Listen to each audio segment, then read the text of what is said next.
I don't want any of my friends or family to ever find out that I made this, because this is the reality of what I grew up with. This is not a kind of a soft story, but um, it has, I think, fundamentally changed how I view the world and how I interact with people in general. You can also, first off, I want to apologize about the sound quality of the video because I think it will not sound very good given the fact that my fan is on and this thing is not really working. I will try my best to remove unwanted sounds, and it is also raining outside. Nevertheless, the point is that I wanted to share what has fundamentally shaped my worldview and how I interact with the world. I have never seen domestic abuse. It will not do justice to compare silent treatment with that because I think that is way worse. But silent treatment is like more. It is not uh, there is no shouting. There is no external sort of marks to say that something is wrong, something is going on, or something like that. So from outside, it looks perfectly peaceful. But the people who stay within that sort of an environment, they know it is way worse. Sometimes I want my family members to just shout it out, say some shit to one another, and get it over with. Because there have been periods of my life where I have seen my parents not uh, speak to one another for months. 8 months. We're talking 8 months and 9 months. Okay, it's not 1 or 2 months. 8 months. They have not talked to one another, uh, even during festivals. Kind of originates from my father. So basically, how it started, I think, is this silent treatment sort of a thing was new for my mother. She comes from a family where, people used to like have disagreements and be over with it in that that very same day. But then when she came here, when she lived with my father, it's a traditional kind of home. So obviously, my grandmother also stays with us. And these two people tortured her emotionally so much that she was pushed to a point of, I think, severe depression, suicidal thoughts, all of that. And they kind of had me 2 years after their marriage. I do not know how I am here. If there is no way my existence is justified given the kind of environment my mother was facing with these two people. It was so bad that they would literally corner her in the family. Like they would eat without her, have their lunch, they would eat without her. They would not care if she has eaten, if she has slept, if she is well, nothing, nada. So you might ask why she stayed behind. It was because society back then was not very accommodating for divorced kind of woman, divorced woman. And she was like, I cannot do that. I will have to adjust. It's just societal pressure that made her stay. And then they had me. So that is the point. Like marriage is the point where silent treatment got accustomed into like this environment. It was their marriage, and my mother was exposed to it for the first time. And then comes obviously if somebody like my father basically has this ailment, that is, if there is any conflict or if he doesn't like something that is said to him or is done, we don't like not done to him. That would be bad to say. Maybe if he's running late and um, the food is not on time or something, that's it is that trigger. He will just stop talking. And this has went on for the entirety of the 20 years that I'm here. So much so that I'm desensitized to the periods of time when he doesn't talk to me or my parents don't talk to each other. I have a sibling, by the way. He's also facing the, I have a younger brother. He's also facing the same thing because it's in the family. So there have been periods of time when my father didn't even talk to me. It, it could have been months, 3 months, 4 months. He would not speak to me. Now, would he stop his duties towards me? No. I would be given money, my school fees would be paid off. Sometimes he would even drop me to school. And in those times when he used to drop me to school and that sort of period is going on where he's not speaking to me, what we do is we just drive me to my school, leave me there, not even speak a word to me, not a word. If it is driving, then also it is fine. Sometimes I would have to travel with him by public transport. And you when you coexist in such vicinity, like you're same sort of an environment, it sometimes becomes necessary to talk. So if I would say something, he would give one word replies perhaps, and then when we came home, it was again silence. So that is the kind of silent treatment that I'm talking about. It is so normalized in my family. Like if you walk into my home any day, you will find at least we have 5 people who live. You will find at least one pair of people not talking to each other. So that is the kind of situation I'm talking. So this sort of an environment really shapes you.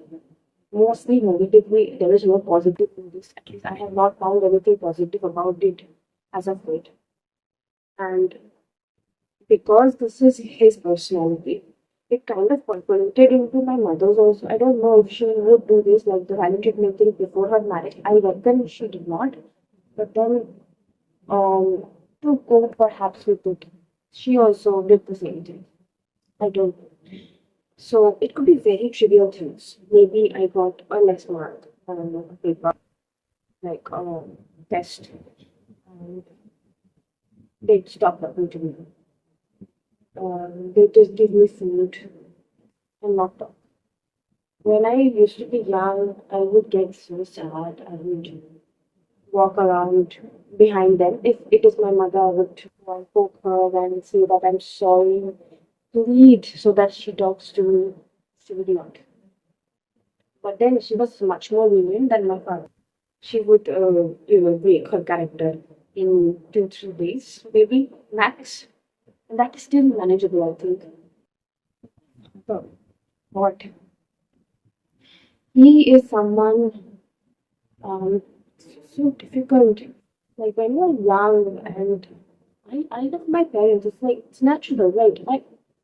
First a disclaimer, because I'm talking about it, this sort of a behavior from my parents, it's not to say that they are cruel people to me. They love me the most in the world, I know. But this sort of coping mechanism towards, when you're faced with conflicts, disrupt the entire environment, home life, basically. So, my father was a tough man to crack. Like, for example, with my mother, I could do anything and kind of pacify her. I remember when I was 6 years old, and there was this incident where my father and mother were laying on bed. I kind of squeezed between them and kind of pushed him away so that I can sit with my mother. It was just playful. I don't know why he got mad. He got mad. Maybe it is some sort of, it's a very hazy memory, but I just remember the actions. Maybe I said something, screamed back into me, or something. I was a child, 6 years old. Maybe I was at fault, I don't know. Um, and then he slapped me and um, stopped talking to me and did not speak to me for 5 months. So Yeah, he is a tough one if he stops talking, and he does that very frequently. But then over the years, what happened was because he kept doing this to me and also my brother, we became desensitized to it. So when he used to stop speaking, and after some time, I did not even feel that sad. Yes, it would be a very uncomfortable and uh, very tension-laced such a sort of a situation at home, but still it wouldn't feel like that. Now as I'm sitting 20 now, I I don't I don't feel that sadness anymore. But with my mother, I do still feel that sort of the abandonment thing. Even if you do something that is like uh, not even that wrong or that bad, and just feel abandoned. That sort of a feeling kind of went away with my father because he used to do that so frequently. But for as like in the case of my mother, she was like I said, lenient, but then she still uses this treatment on me. So she had a lot of resentment, towards my father because he doesn't speak to her at all. And this, like I said, because if you stop speaking to someone and you stay in the same place with them, you kind of find ways to navigate, cohabit that ways. So I would become me and my brother. We would become the sort of messengers in the family. My father would say, "Tell this to your mother." I would go tell that thing to my mother. Hear her reply, come back, tell it to my father. And there would be communication gaps, right? Maybe my father told me to tell her something and she's not available at that point, and then I went about with my life and forgot. That thing did not get done. I got scolded. So yeah, this is the sort of home life that I have. And that has percolated to having severe problems with any relation, friendship, or relationship romantic. I have never had that, so I don't even know. Friendships, basically, that is what I can talk about. It is very difficult to have friendships because if there is conflict, any sort of disagreement, either I become very agreeable, let it go, and in most cases, I would be like, okay, it's fine. I would be severely hurt, but then I would say, no, it's fine, it's okay. They wouldn't even apologize. I would just accommodate their emotions. Or in the other extreme scenario, I would be so internally appalled at a situation that I would not be able to face that person in a sense that I will never speak to them. And because I live in a house where it is like people don't talk to one another but stay in the same place, even in group dynamics, if I'm not talking to someone, I would be very much comfortable in the group, even if the group is becoming uncomfortable because two people are, not really speaking. The other person is uncomfortable. I'm not because this is normal for me. But then I realized that this is not normal for others. And this is cruel on my part to subject the same thing to my friend if I'm hurt. And this happens mostly if I care about that person. That is the dangerous part. If I care about you and I get hurt, 9 times out of 10, I would pull back so quickly and not speak to you. Now that I realize that is happening, I consciously tell myself to go and communicate, speak. What is the worst that can happen? You can mend it together. Communication is key. Like this is the thing. These are the things that I tell myself. But it's like invisible hands pulling like this, pulling. Invisible hands, and they're just holding me back. I just can't go physically go and speak to them. Has this and this sort of a situation is recurring most now, but when I used to be young, I would be the accommodating guy. I would just take anything so that there is no conflict and I don't get abandoned. And when that kept happening, because when you give yourself too much, you become not that important to the people. It's very sad, but it happens. And I got abandoned a lot. I would spend periods of time where, in the bus, I used to avail a bus to school bus to uh, come and go to school. And 3 years of my life, I sat with my so-called friends in the back seat of the bus, and I would sit in the corner and read because they wouldn't speak to me. They wouldn't take me in my games. Um, that is the time I think it's a good thing. It's a good thing now that I look back. It was a good thing now that I look back at it because that is the time I got into books, reading books. That is still a healthy way to go. But with time, my coping mechanisms kind of degenerated. It went to bad things. Bad things in the sense I would because when these things were happening to me, internet was not readily available. So luckily, and I also did not have a phone of my own. What I used to do was daydream to cope. Daydreaming is how I started to cope. I would imagine certain scenarios. We'll make a separate video on this because this has now, become even worse. Now we have things like character AI and AI to daydream in a way, control the storyline and some things like that. Yeah, I can do that too.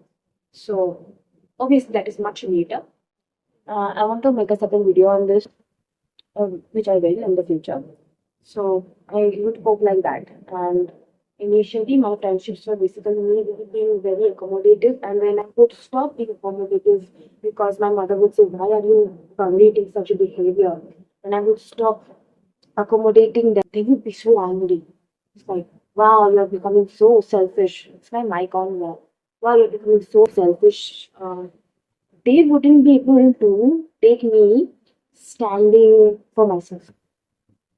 It had become that bad. So my school life went like this, and I would get very attached to my friends because I found support nowhere. My mother is the only person who gave me a lot of support in this regard when I was young. But that sort of support, my mother's support and my father's support, it always went away if I didn't do academically well. So it was, I think, class 10, COVID time. I was in class 10 when my results were not that great during pre-boards. Treatment that I got from them, I felt like a stray dog being kicked around. So, kind of, their support kind of becomes conditional when I can't meet their expectations. This really kind of fucks you up entirely. You cannot have relationships, good, healthy relationships.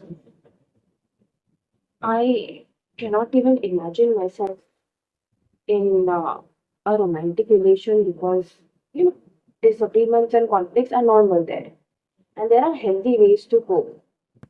But I don't think I will ever be able to manage that sort of healthy relation, and that is also very, like I said, it's very unfair to the one who is there with me. And all of these painful experiences have taught me that I have to learn to be alone. And then I went to college, and the first year I was like, wow, I'm not being able to make any friends. And then I had one friend who went to the same college with me from school, and that so-called friend was basically my friend because I was good in academics. I will maybe in some other video if there is, if that story kind of makes sense for any of my other video ideas, I will tell you. I will tell you that here. It's a very significant kind of thing that happened. Anyway, first year I kind of wanted friends a lot because I was seeing groups everywhere. So I kind of tried to fit in, and that never really worked for me because I don't fit in. I have had this experience since school life, but now then that created a sort of situation where I learned to be alone. That is deadly because now I don't feel lonely. I don't like when people call me, random calls. My friends, the present friends that I have in college, two, three of them, they always like to call and, speak for an hour or so. I dread. It's so sad to say that I dread those calls. Um, it's not that I don't enjoy talking to them. I don't know, it's a sort of feeling I still don't understand. Romantic relation in that sense is something unfathomable for me because I think that would be very cruel to my partner. Whenever I felt certain vulnerabilities or softness for anyone, I would pull back. I would pull back so fast and pretend that it never happened. So I cannot say with certainty that I've ever been in love. There have certainly been situations where I've had infatuations, but love, no, not yet. Even with people, I think that are generally safe and I like them. I'm very scared because I know myself. And because I am very comfortable with being alone, I don't see the point. And that is bad because we're social animals. We need someone to talk to. I get that. But it is yeah, it's exhausting. It's so exhausting. That's the word to explain that feeling. It is very exhausting. And if I'm with someone, I'm constantly on guard. What if there is some subtle cruelty that I'm missing out? What if I have it has kind of percolated to trust issues or I'm suffering trust issues. Um, so I have trust issues that are so bad that I cannot relax with anyone. So this is what silent treatment I think. I know these things were problems that I'm having with my friend. It is not just silent treatment, but I think it boils down. Everything kind of boils down to that silent treatment thing, that feeling of abandonment that I had feared for so long. Maybe I still fear it. That is the reason why I can't have healthy relations because I'm always fearing that they will lose, or I will invariably create some sort of conflicts where maybe I will accommodate too much and then resent myself, or I will distance myself so much, then that also I'll regret because I would feel like I'm the bad person for not apologizing. So I don't know, I'm just oscillating between two very bad extremes. And this is what silent treatment has done to me. I have been trying to with this. So whenever something happens with one of my friends, I generally try to tell them